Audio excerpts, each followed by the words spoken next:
messieurs, bonjour, merci de nous rejoindre. Voici les principaux titres développés dans notre édition. Volet énergie, de nombreux projets de grande envergure sont lancés dans la région de Batna. Le complexe algéro-américain de fabrication de turbines devrait entrer en phase de production dès 2019. Nous verrons également les nouvelles acquisitions de Sonatrach à Illizi.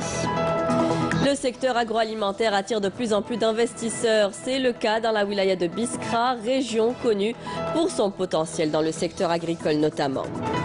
Et on terminera avec du sport, football, grosse défaite hier du MCO face au Mouloudia d'Alger, 4-0. Autre grand choc attendu cet après-midi, l'USMA qui doit affronter l'ESS.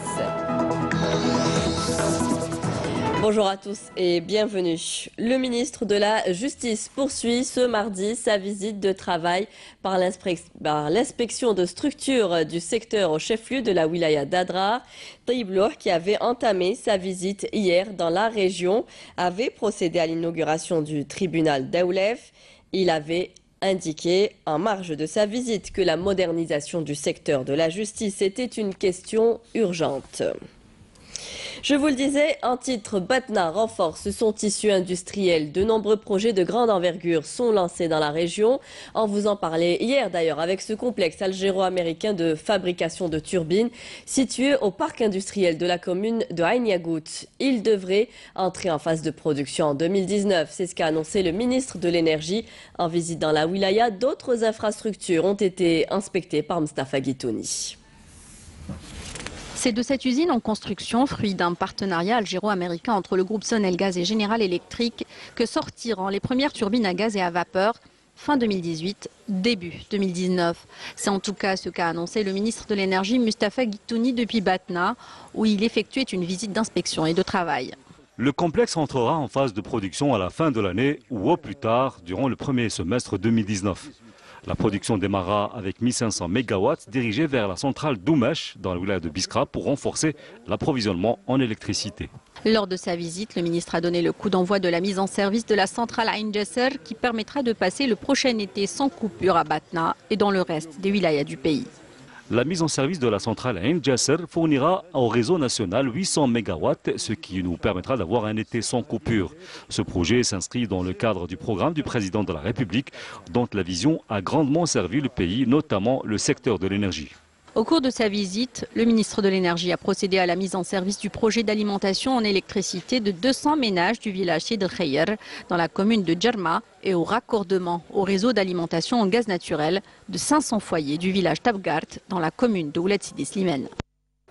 كم من شهيد سقط في الميدان كم من شهيد سقط في الميدان وتاريخنا تسجل موش في النسيان حاربنا العدو وزدنا الارهاب وغلقنا عليهم كل الابواب والرصاص هو الجواب وفي الضيق ظهروا الأحباب الأعداء حابين يردوها رماد والجيش والشعب كان من المرصاد عانينا فاتوا سنين الجمر تضحية والإيمان هما الصبر قدمنا كم وكم من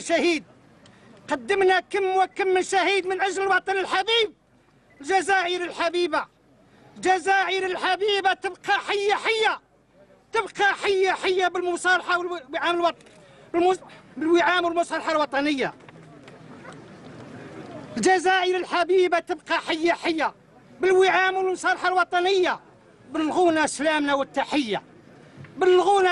والتحية إلى فخامة رئيس الجمهورية من المواطنين والسلطات المحلية. تهنينا من الظلمة وقرعة البيطان والبرد والحطب والدخان. ندعو بالخير شيوخ وشبان يحفظ ربي زينة البلدان متمثل العاصمة التمثال المالي والنجر الجيران وتبقى السفينة في بر الأمان. نتمنى الشفاء إلى رئيسنا بوتفليقة من 99 ما ريحش دقيقة زار كل الولايات وما دارش تفريقة. العمارات والسكن الريفي في كل منطقة والمشاريع والبساتين وكم من حديقة. وزارة الدول الشقيقة والصديقة وكل العالم بفضل رجعت لنا الثقة وكلش بالبيان وهذه الحقيقة.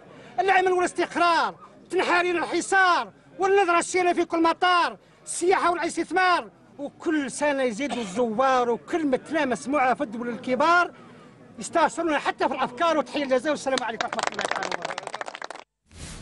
Sonatrach renforce ses infrastructures. Le groupe pétrogazier a lancé plusieurs chantiers en une année. On parlera ce matin de la réalisation du réseau de collecte et ouvrages concentrés des champs de Tinert vers l'usine de Ohanet, des puits situés à 360 km au nord-est de la wilaya d'Ilizi.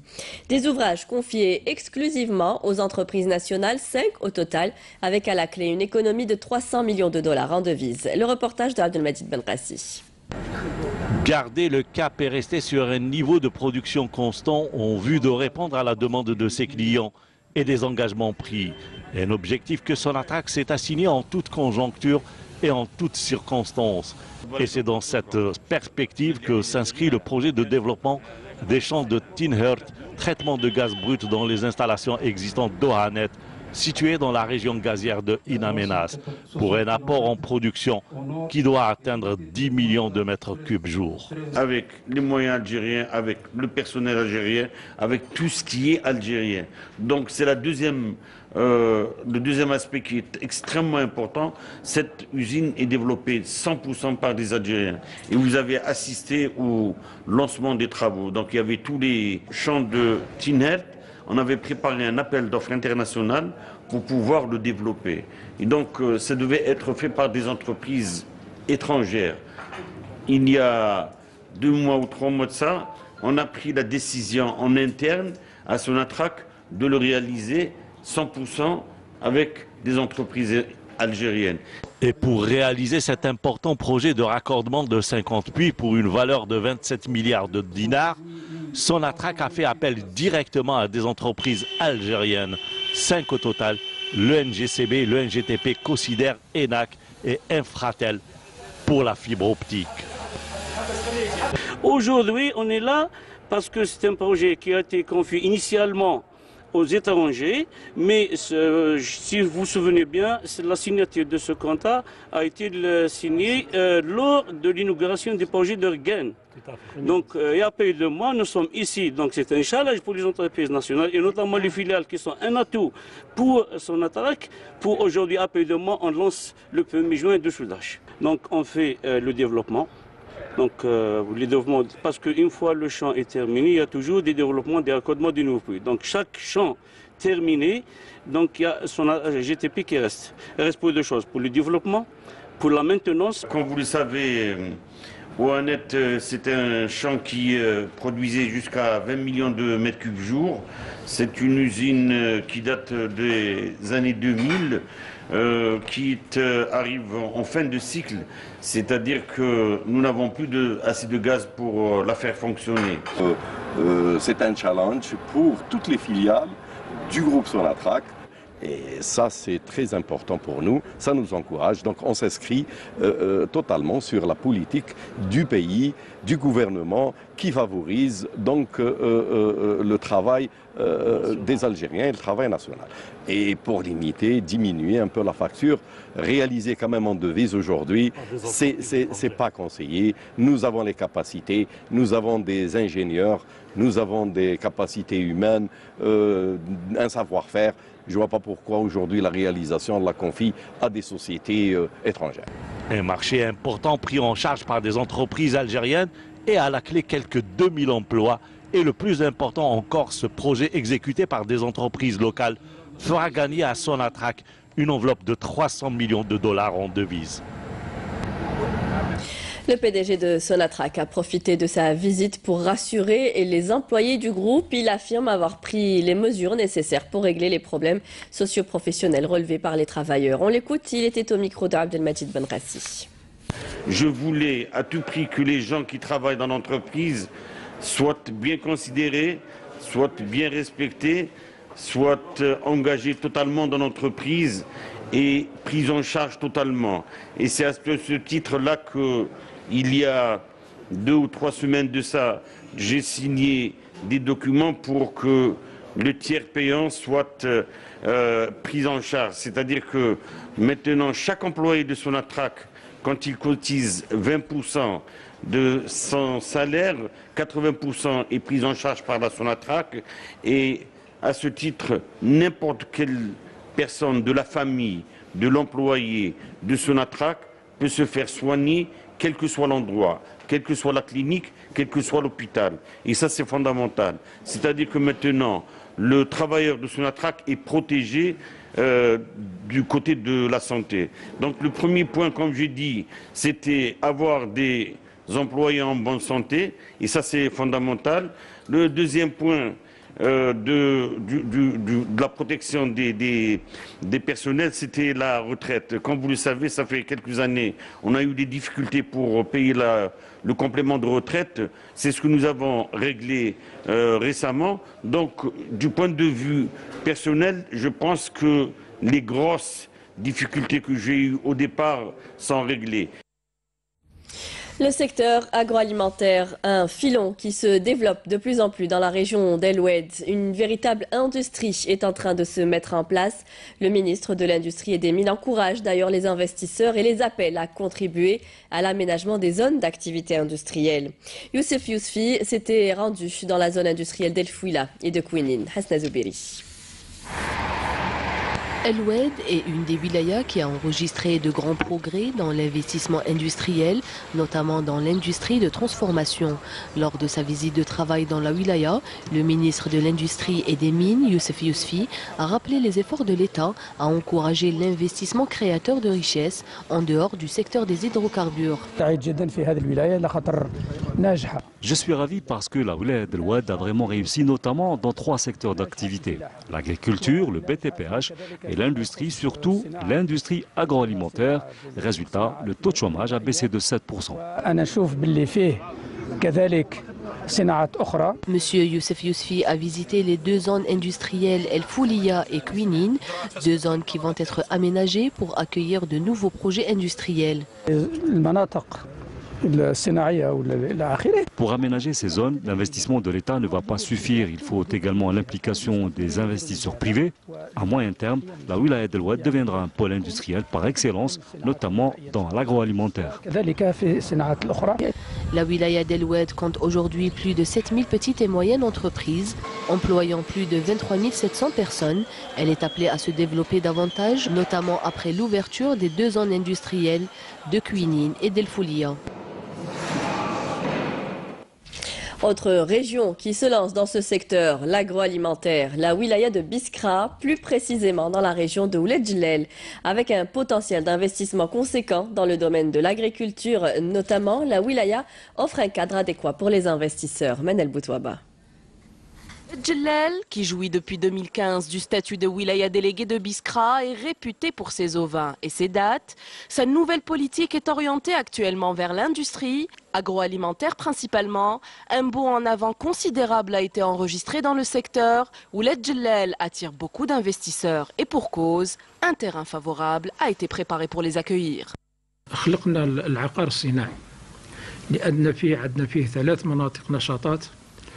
Nous avons dégagé plus de foncier industriel car les 3 zones d'activité déjà existantes étaient saturées. Plus de 200 investissements y ont vu le jour, en plus des activités hors des zones, avec plus de 77 investissements et la création de plus de 2000 postes d'emploi.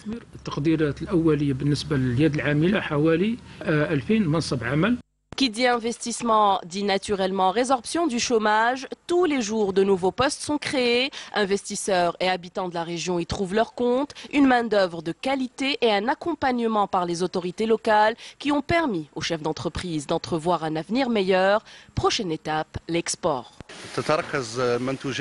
Notre activité principale est la production de meubles. Objectif, avoir des produits de haute qualité afin d'aller vers l'export.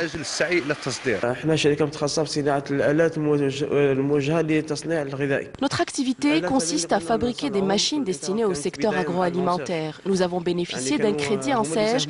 C'est grâce à eux qu'on en est arrivé là. Et aujourd'hui, nous sommes devenus fournisseurs de l'ANSEJ. Nous fournissons du matériel aux porteurs de projets ANSEJ ou CNAC.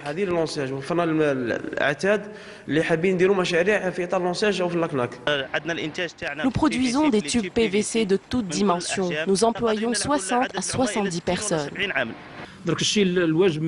Notre devoir aujourd'hui est de fournir un accompagnement aux investisseurs et les facilitations et mesures incitatives nécessaires mises en place par l'État.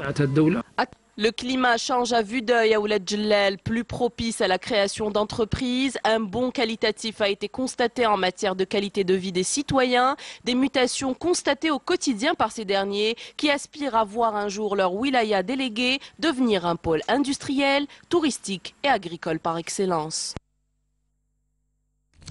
La 14e édition du Salon international des équipements, des technologies et des services de l'eau s'est ouverte hier à Alger au Palais des expositions des Pins maritimes. À ce propos, le ministre des Ressources en eau, Hossein Nassib, a annoncé le lancement prochain d'un appel d'offres en vue de la réalisation de 31 stations d'épuration des eaux usées après la décision portant dégel des projets du secteur. Tougourt, une région qui souffre de pénurie d'eau et de coupures fréquentes. Une situation difficile à vivre pour les habitants. Une des principales raisons, le vieillissement du réseau AEP et une eau chargée en calcaire. La wilaya est dotée d'une station de déminéralisation, mais elle ne suffit pas à couvrir les besoins de toute la région. Karim Haïfa. Plusieurs quartiers de Tougourt au sec depuis quelques années. Une pénurie d'eau potable touche la majeure partie de la ville avec des coupures intempestives et ce pendant plusieurs heures, voire plusieurs jours d'affilée. De quoi agacer les habitants de la ville. Je me souviens depuis mon enfance, jamais j'ai ouvert le robinet d'eau et vu de l'eau qui coule systématiquement. Une vraie souffrance pour tout le monde. Si on a l'eau la matinée, il faut s'attendre qu'elle soit coupée les 2 jours qui suivent. Le quartier de l'Émir Abdelkader, un quartier à grande densité, particulièrement touché par ces coupures d'eau qui peuvent durer 3, 4, voire 5 jours d'affilée, une situation invivable pour les habitants du quartier. Nous sommes toujours en souffrance. On est obligé maintenant d'acheter l'eau à des revendeurs, que ce soit pour boire ou pour se laver. Principale cause de ces coupures d'eau, l'état vieillissant du réseau AEP de la ville, sans oublier l'eau puisée de la nappe phréatique de la région, particulièrement chargée en calcaire. La qualité de l'eau qui est très calcaire est à l'origine de l'obstruction des canaux à cause de la sédimentation de ce calcaire sur ces canaux. Et l'État fait tout pour remédier à ce problème avec la réalisation d'une station de déminéralisation des eaux souterraines qui est en fonction, mais elle traite uniquement une petite partie de cette eau. Mais à l'avenir, elle va traiter l'ensemble de l'eau qui sera distribuée aux contribuables. En parallèle à cela, nous avons lancé une étude diagnostique de tout le réseau AEP de la ville. Une fois terminée, elle nous permettra d'intervenir là où il faut intervenir pour régler le problème. En attendant, une partie du réseau AEP de Tougourt est en pleine réflexion avec le renouvellement de plusieurs kilomètres de canaux qui, à terme, devraient diminuer un tant soit peu la fréquence des coupures d'eau. Une rencontre régionale sur la promotion de l'emploi s'est tenue hier à Tlemcen, à laquelle a assisté le ministre du Travail, de l'Emploi et de la Sécurité sociale. Plusieurs directives ont été données pour lutter contre le chômage. Morad Zmali appelle les acteurs au niveau local à s'impliquer davantage. Hassiba Abdallah. Un besoin de 3157 postes d'emploi dans les régions frontalières du nord-ouest du pays. Une annonce faite hier à Tlemcen lors de la rencontre régionale sur la promotion de l'emploi qui a regroupé les administrations des wilayas de Tlemcen, N'Ama et Béchar chargées du recrutement. Et ce, en présence du ministre du Travail, Morad Zmali. Le premier responsable du secteur a alors annoncé l'ouverture du recrutement dans les administrations publiques, une mesure exceptionnelle au profit des communes frontalières. Pour ce qui est des communes frontalières, le recrutement au niveau des DAIP concernait le secteur économique. Mais en prenant compte des conditions dans lesquelles vivent les communes frontalières, nous avons élargi le recrutement pour des postes administratifs, qu'ils soient au profit du secteur de l'éducation, de la santé ou les administrations locales. Et cette opération touchera toutes les communes frontalières du pays. Le ministre a incité les cadres du secteur chargés du recrutement à redoubler d'efforts en matière de communication afin d'informer un maximum de jeunes vivant dans ces régions frontalières sur les opportunités qui s'offrent à eux dans le monde du travail. Mais aussi les encourager à créer des micro-entreprises qui répondent aux spécificités et richesses de chaque région. Le ministre a par ailleurs visité quelques projets d'investissement qui avaient bénéficié du soutien de l'État et a procédé à l'inauguration de certaines infrastructures administratives relevant du secteur. La 22e édition du Salon international de l'artisanat traditionnel s'ouvre aujourd'hui au Palais des Expositions des Pins Maritimes sous le slogan « L'artisanat en appui à l'économie durable ». 430 artisans algériens et 11 étrangers participent. Cet événement est organisé par l'Agence nationale de l'artisanat traditionnel sous le haut patronage du président de la République. Le salon durera jusqu'au 19 mars en cours. Dans le cadre de la lutte contre la criminalité organisée, des détachements de l'ANP ont intercepté hier à Tamanrasset, Ingezem et Bourj Badji Mokhtar 34 contrebandiers et saisi un pistolet mitrailleur de type Kalachnikov, une quantité de munitions, un camion, 2 véhicules tout-terrain, 3000 litres de carburant, 12 marteaux-piqueurs, 9 détecteurs de métaux et 5 groupes électrogènes, tandis que à Batna, dans la 5e région militaire, des éléments de la gendarmerie nationale ont arrêté un individu en possession d'un pistolet automatique. D'autre part, un détachement de l'ANP et des éléments de la gendarmerie nationale ont arrêté à Tindouf et à Tlemcen 4 narcotrafiquants en possession de plus de 9000 kg de kif traités, alors qu'un autre détachement a appréhendé à Ouargla 2 contrebandiers et saisi pour plus de 2500 unités de tabac, de même que 6 immigrants clandestins de différentes nationalités ont été interceptés à Adrar et à Gardaïa. Actualité internationale, les bombes syriennes continuent de s'abattre sur les localités rebelles de la Ghouta orientale en dépit des appels à de l'ONU à l'arrêt du bain de sang. Naïma Haouch. Le Croissant Rouge syrien s'apprête à évacuer ce mardi plusieurs cas médicaux urgents de la Ghouta orientale avec leur accompagnateur via le passage de Wafidine. Jaish al-Islam, principal groupe rebelle dans la Ghouta, avait fait état hier d'un accord négocié par l'intermédiaire de l'ONU avec la Russie pour évacuer les blessés en plusieurs étapes. Principal point de passage entre l'enclave rebelle et la capitale, Wafidine est situé au nord-est de la ville de Douma, la plus grande ville du dernier fief insurgé aux portes de Damas, soumis à une offensive sans merci des troupes gouvernementales depuis plus de 3 semaines. Au Yémen, 5 personnes ont été tuées aujourd'hui et 18 blessées dans un attentat suicide revendiqué par le groupe autoproclamé État islamique qui a visé un centre d'approvisionnement en produits alimentaires des forces de la coalition appelé cordon de sécurité. Ces dernières années, Aden, grande ville du sud, a été le théâtre d'une série d'attentats ayant tué des centaines de personnes, certains ayant été revendiqués par l'EI, d'autres par Al-Qaïda. Le Conseil national palestinien se réunira en avril prochain pour la première fois depuis plusieurs années, alors que le président Mahmoud Abbas prépare sa réponse aux projets américains sur le conflit israélo-palestinien. L'administration américaine est supposée présenter à une date indéterminée un plan pour réanimer le processus de paix dans l'impasse depuis plusieurs années. Une succession de décisions américaines a ravi les Israéliens et ulcéré les Palestiniens, ce qui explique en partie la multiplication des agressions israéliennes à l'encontre des Palestiniens.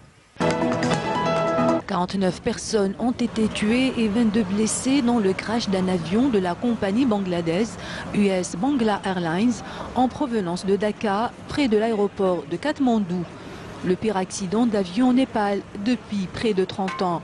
Cependant, d'apparents problèmes de communication entre l'avion et la tour de contrôle de l'aéroport de la capitale népalaise sont ce mardi au cœur de l'enquête.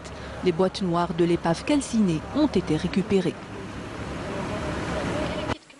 Retour en Algérie, direction Atouassif dans la wilaya de Tizi Ouzou pour découvrir cette famille de fromagers du village de Bouabdelrahman. Une aventure qui a commencé il y a quelques années pour ce bon fromage à base de lait cru. Le reportage d'Anissa Bouzid.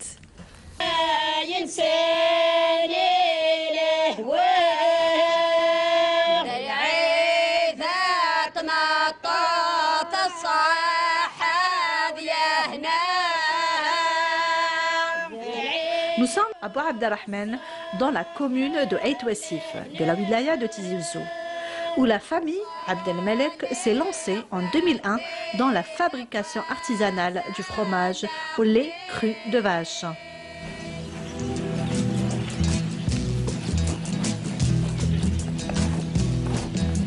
Tout commence ici. Cet alpage, c'est le plus authentique.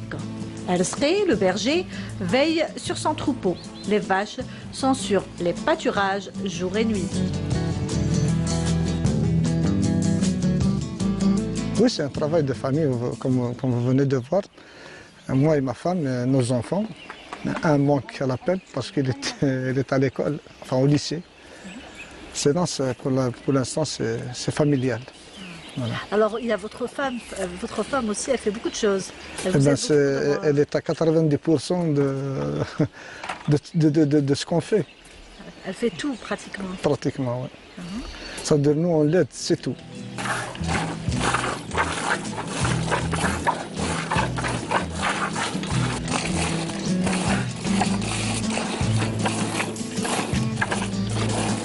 La traite des vaches se fait en famille. Une fois terminée, droit à la fromagerie.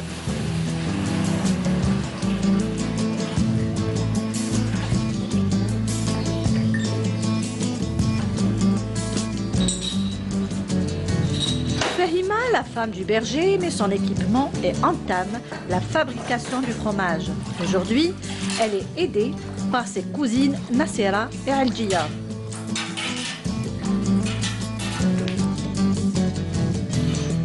مي كاش حاجه لي برودوي شيميك كلشي ناتوريل. الحليب عندي لا تمبيراتور، عندي لا تمبيراتور تاع الحليب، عندي لا بريزور لو سيل لا صال وين راني نخدم لازم تكون دوغري 18 16 دوغري، ندير كليماتيزور لازم كوبي نرجع مازال تكسر مونيك سي ساسيس. كي تشوفيها شي تقولي واعر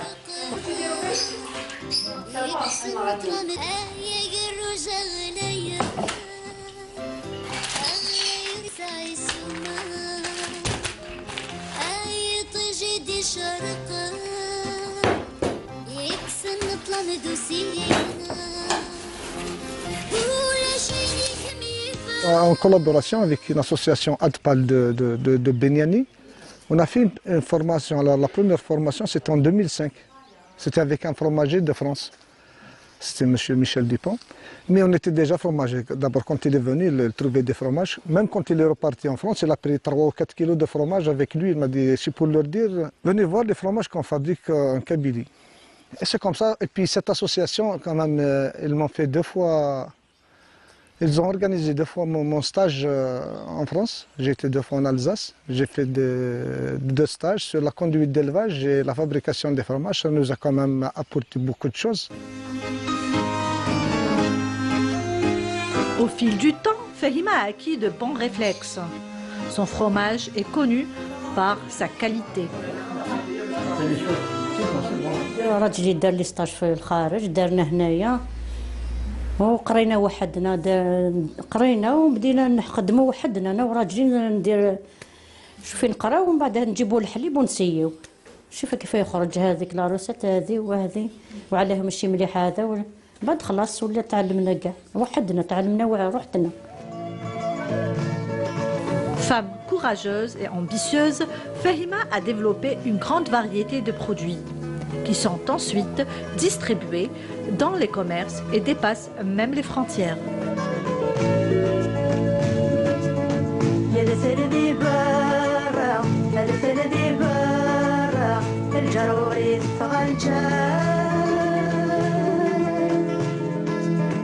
Et ça a l'air bien bon.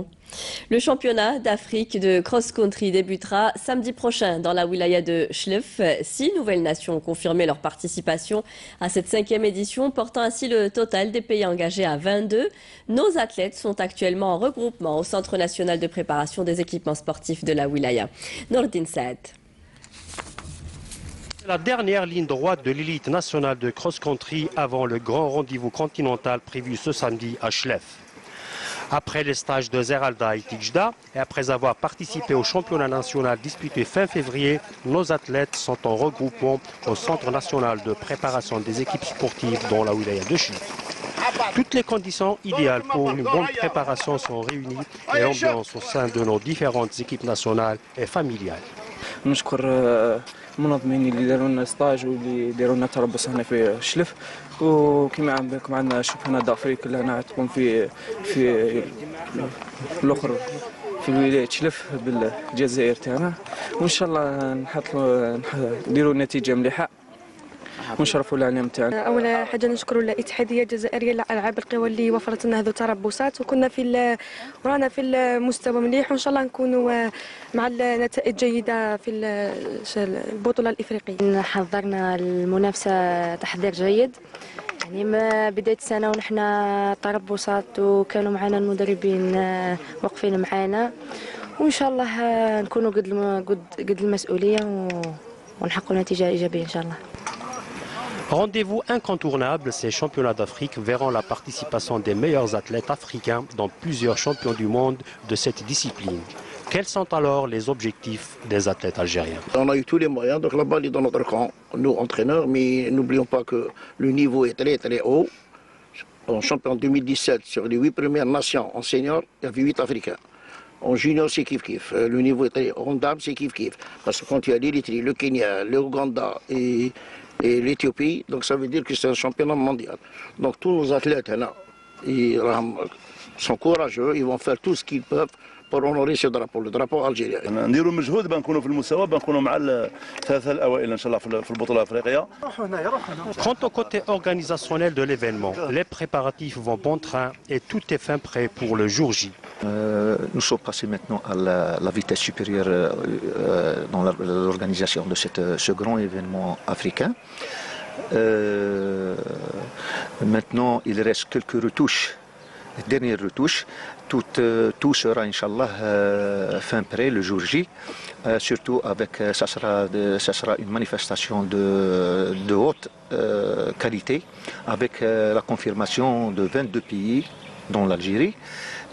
Et surtout avec la participation des grands stars africains comme l'Éthiopie, l'Ouganda, l'Érythrée, le Kenya, etc. Donc les grands champions seront présents ici à Chlef. Le terrain est gazonné à 100%, donc ça sera un parcours de niveau international. Bon vent à nos athlètes, desquels nous espérons les meilleurs résultats possibles. Et bon courage à eux. Et on clora ce journal avec du sport, football. Le Mouloudia d'Alger s'est facilement imposé hier soir face au MC Oran, 4-0 en match disputé au stade du 5 juillet en clôture de la 22e journée du championnat de Ligue 1 mobiliste de football. À la faveur de cette victoire, le MCA se hisse à la 3e place au classement et revient à 1 point de son adversaire du jour qui pointe à la 2e place avec 38 points.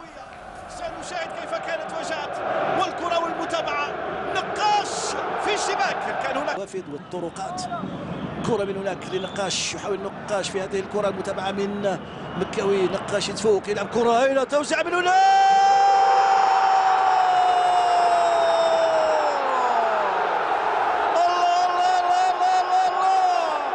الهدف الثاني للمولودية.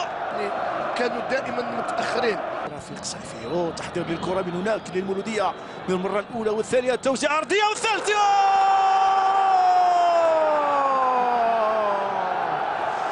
سويبة لعب جماعي رائع هذا، ويعني نهاية رائعة، جميل جدا ملعوبة. التحضير من هنا قروي ودرارجة والتمريرة والانتظار والأناقة والرأسية والهدف في مرمى الحارس ناداش. دفاع أيضا غائب. نعم. نقاش شوفوا أنا دائما المذنب يحاول في هذه الكرة التوزيع، الخطورة موجودة.